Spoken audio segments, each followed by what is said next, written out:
Good evening, Rabbi. We have Yom Kippur coming up next week. Bezat Hashem, Abanel Tova. Just want to tell you what we started talking about yesterday. As we already mentioned, right, that a person who is ill, the doctor told him he's not allowed to fast, so he has to listen to the doctor. We talked about that yesterday. You should listen. Don't be a hero, don't be a gibor and say, how can I fast on Yom, how can I eat on Yom Kippur? What kind of thing is that? It's to save your life. Pikuach nefesh comes before Yom Kippur. So therefore, save your life and eat. But the Chachamim said that since Yom Kippur is such a big day, it's the only ta'anit, it's the only tzom that we have, which is from the Torah. If a person breaks Yom Kippur, he's over on Isur Karet. He gets cut off from the Jewish people. So now the question is like this, right? When you eat on Yom Kippur, you're breaking Yom Kippur, obviously. How much do you have to eat to be cut off? Karet, Isur Karet. So the truth is that the Chazal said, when it comes to solid food, it's shiur kotevet, which is like a date, size of a date, kotevet gasa, which is a larger, right? It's smaller than kabetza. It's smaller than an egg, and it's bigger than a kazait, somewhere in between. This is called kotevet. So if a person eats that much on Yom Kippur, solid food, he's chayav karet. Of course, we're talking about somebody who's healthy. We're not talking about somebody who's sick, as we said, right? That's something else. What about liquid? So if a person drinks a revi'it, which is about 80 cubic centimeters, milliliters of liquid, he's also chayav karet for that. So therefore, if a person has to eat on Yom Kippur because he's sick, the doctor told him he's not allowed to fast. We talked about that yesterday. So he should try, if it's possible, to eat smaller than the shiur that we just mentioned, right? So this way, he won't be over on Isur Karet. He won't be cut off. He's not going to be cut off anyway because he's sick. But anyway, right, to be on the safe side, we try to have him eat a little bit less, So this way, he won't be over Isur Karet. Yes, I'm sorry, go ahead. I just want to ask about the liquid thing. It has to be the kapachikfu, right? I'll explain to you. So Bezat Hashem, right? The way it goes is like this: that as we said, that a person should try to eat less. So therefore, what we tell him is, practically speaking, if you're going to eat solid food, right? If a person is sick, as we said, right? Not a healthy person, you're going to eat solid food. What we do is we make you each time to eat one kazait, about 30 grams each time. So this way you won't be over on Isur Karet, about 30 grams. So a person, if he's smart and he's he needs to do this, he should prepare, like sizes, like this.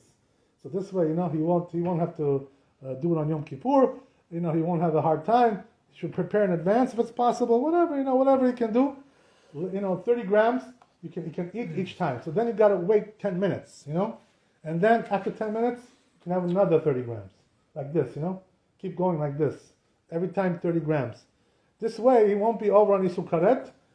So this is the proper way to do it, because what happens is that if you eat after every 5 minutes or every 4 minutes or every 3 minutes, so there's already more of a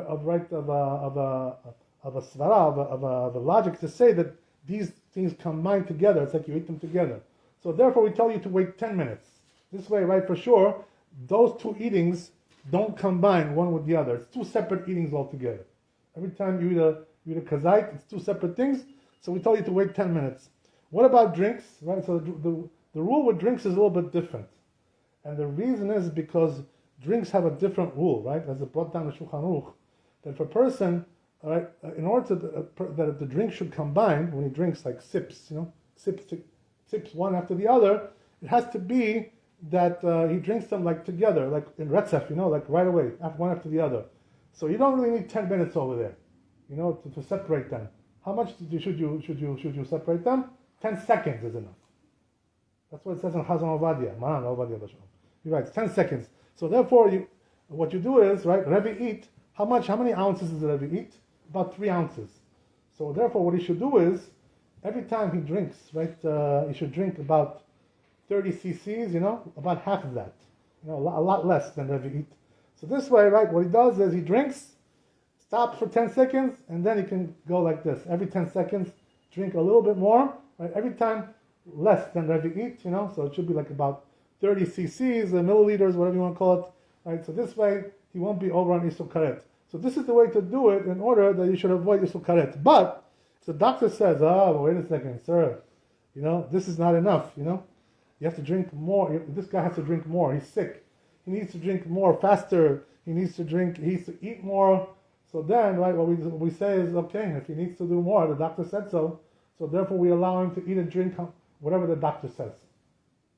So if the doctor says he has to do more, that's not enough for him. Okay, so do more. Because anyway, since the person is sick, he's not going to be cut off, right? He's not going to get cut. He's eating with a permission. You know what I mean? This is the thing. So this is the way to do it in order to avoid this problem. So a person, has to know. First of all, number one, if a person has a serious illness, whatever, something serious, there are serious things. We talked about yesterday, diabetes, there's all kinds of things, There's asthma, God knows, right? All kinds of things people have, Shem Yachem, right? So a person like that, if the doctor says, this guy can't fast, it's not good for him, he may get into danger, and that may cause him eventually to even, to die, So as we said yesterday, right? We brought the story about this guy who passed away. So you got to be careful about that. Make sure that you're doing everything with chokhmah, with sechel. So if you're not sure about what your situation is, consult with your doctor. And if he's a decent guy, right, a decent doctor, you can rely on him. And Shalom Aleichem, right? That's the idea. But the truth is, today somebody sent me a text. Always you get these texts, before Yom Kippur. Oh, Rabbi, what about pregnant ladies, right? Pregnant women. So the truth is, that the rule is that on Yom Kippur and Tisha B'Av, pregnant women are chayav to fast. But that's only when they have a normal pregnancy. Everything is normal, right? No problems, no complications. But if the doctor says, oh, your pregnancy is not normal, you've got problems, you've got complications, and doctor says, I'm sorry, but you can't fast, you can't do that. So then you got to listen to the doctor. If your pregnancy is not a normal pregnancy, right? And we're talking to the ladies, obviously, right? I'm looking at you and talking about pregnancy, but you know what I'm talking about. I'm talking about your wife and your mother and your daughter, right? That's what I'm talking about. Not you, of course, right? Obviously. So that's the way it works, And by the way, also another thing, what I want to tell you was interesting, that after Tisha B'Av, which we had already a while ago. Somebody, spoke to me, one of the people from our community who moved out already, he now lives on Main Street. But anyway, he told me, he says, Rabbi, he says, my wife is pregnant, and on Yom Kippur, she had to drink whatever, she was very thirsty, whatever. So he says, we did shiurim, like those sizes that we talked about, right, just now. So I told him, I says, what shiurim? For Tisha B'Av, there is no shiurim. Only for Yom Kippur we have this shiurim, we have these sizes. For Tisha B'Av, the person needs to eat, he can eat as much as he wants. There's no limit. Why is that? Because Yom Kippur is from the Torah, Yisur Karet, as we said, right? And Tisha B'Av is from the rabbis. So when it comes to the rabbis, there's no Yisur Karet, there's no cutting off. So therefore, if a person needs to eat or drink on Tisha B'Av, he can do as much as he needs. No problem. There's no limit. There's no nothing. They just say one thing about that. The poskim. They say if a person has a heter, is allowed to eat on Tisha B'Av or any other of the tzomot, like you had some Gedalia, same thing. So what he should do is, he can eat. If he's sick, whatever, he's patur, he's absolved, he's ill, right? But even if you are absolved, they say don't eat like, foods which are like, treats, like ice cream and things like this. What do you need ice cream for, Yom Tzom? You know what I mean? This is not proper. You know what I mean? So you should eat whatever you need, to keep yourself healthy that day. Keep yourself, whatever. But don't start eating now all kinds of treats, ice cream, and drink some, nice wine, what? This is for Yom Tzom? These kinds of things? Right? No, this is for a regular day, right? Or for Chag. You know what I mean? That's something else. But when it comes to Yom Tzom, yes, you can, right, as we said, if it's from the rabbis, the Tzom, you can eat as much as you need, but don't eat things which are, fancy, treats, things like this. This is not proper for Yom Tzom. That's the idea. But when it comes to Yom Kippur, as we said, right, we try to do the shurim. Another thing I want to tell you is also, watch out for this one, right? Be careful. What do I tell you? That the children, who are not yet, still very young, like under, up to age of 10, whatever, or 11 even, right? They're still not fasting, on Yom Kippur. So what we do is, that when it comes to the children, we train them, like with Sha'ot, like 2 years before Yom Kippur, we train them. Like, if they eat usually 8 o'clock, let them eat 9 o'clock, or let them eat 10 o'clock. We train them like this when they're already close to bar mitzvah. But when it comes to little children, 6, 7, 8, 9, 10, there's no training for people like this. You know what I mean? So what does that mean? Feed them normal. What for them? You think what? Then if the child tells you, oh, Abba, Papa, I heard that, in the school they told me you have to fast, so I want to try to fast. Tell them, no. You're not fasting. You're a child. You're not allowed to fast. There's a story in the Gemara brought down, something very scary, that one time there was a guy who was going on the road, and he was going with his daughter, somewhere. And on the road sometimes the sun is blaring, it's very hot. They're walking, they're not driving a Cadillac, with air conditioning, right? In those days, there was no air conditioning. So the child, right, tells the father, says, Abba, he says, I'm thirsty. Let's stop and drink something. So the father tells us, the child, he says, wait, we're almost there. He says, another half hour home, just wait a little bit, And then the next 15 minutes, another time, the child tells the father, Abba, I'm thirsty. Says, yeah, okay, 15 minutes, we're home. Wait. So what happened, right? The child died, before they got home, you know what I mean? So, when a child is thirsty or hungry, you know what I mean? You got to feed them and drink them, Make sure you give them what they need. You know what I mean? Child is not strong enough to fast like that. I mean, they don't have the strength for that. They're not built for that. So when you're talking about children, make sure you feed them, right? And I'll tell you a funny story. We'll finish here. I don't want to keep you too long. But Maran, Rabbi, I remember when we had Yom Kippur over there in his shul, always, every year, it was the same thing. I'll tell you what it was a repeat, every time. What would happen is like this, once we would finish Tfilat Shachrit in the morning, for Yom Kippur, before Musaf, before Kriyat Torah, what he would do? He would stand up on the bima, Maran, and announce. He says, whoever has small children at home, go home now and feed your children. Don't stay here now. Come back. After you feed your child, you can come back. He would tell them like this, right? To remind them, that children shouldn't be fasting. You know what I mean? This is not for them.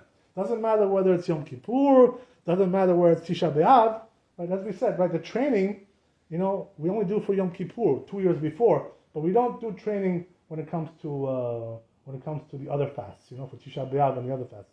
We don't do training. There's no training. Why? Because it's only from the rabbis.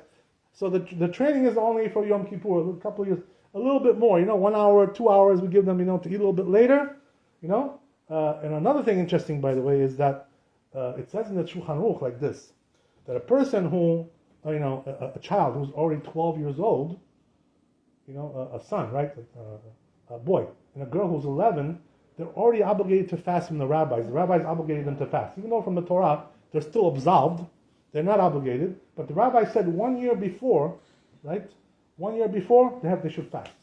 But you know what it is? Nowadays, because the children are very weak, sometimes, and a 12-year-old boy and an 11-year-old girl are still, quite weak. So if they can't handle it, you know what I mean? And you see that they can't hold on to the fast, so the poskim say, that you should feed them. Like let them fast half a day or something, If you see they can't hold it, feed them. Because, today the children who are this age are not as strong as they used to be, So therefore, watch over them, watch them, If you see that he's not holding it, he can't, the child is weak, whatever, a lot of children are weak today. So therefore, let him fast, until he's able to. And then he tells you, Abba, okay, I'm thirsty, I'm hungry, whatever. And so, if he's a strong child, okay, maybe he can finish, But the truth is, many of the children today are not strong. So therefore, you got to watch out and watch over them and make sure, that if they can't hold it, because it's only from the rabbis, 12, 11, it's only from the rabbis. So therefore, in a case like that, you should let them eat and drink, if it's necessary. But when it comes to, as we said, right, pregnant ladies, what I recommend to them is like this, when they ask me, I tell them, listen, they always tell me, Rabbi, but I'm going to get thirsty, I'm afraid, I'm scared, I'm going to be, dehydrated. So I tell them, okay, fine. You know what? For Yom Kippur, stay in bed, all day. Don't get out. Don't walk around too much. Don't do things. Don't do errands. Don't clean the house, Don't start not doing all kinds of things on Yom Kippur. Stay in bed, stay put, just rest. This way you won't get dehydrated and you won't have to come, hopefully, B'ezras Hashem, to have a problem with that. So therefore, if a pregnant woman can handle it, she should try. But if it gets complicated, and things get dangerous, whatever. So there, obviously, right, the pikuach nefesh, the life always comes first. Baruch Adonai le'olam, amen ve'amen. Chazak u'baruch. Rabbi Chananya Mikach Omer, Aseh Kadosh Baruch Hu.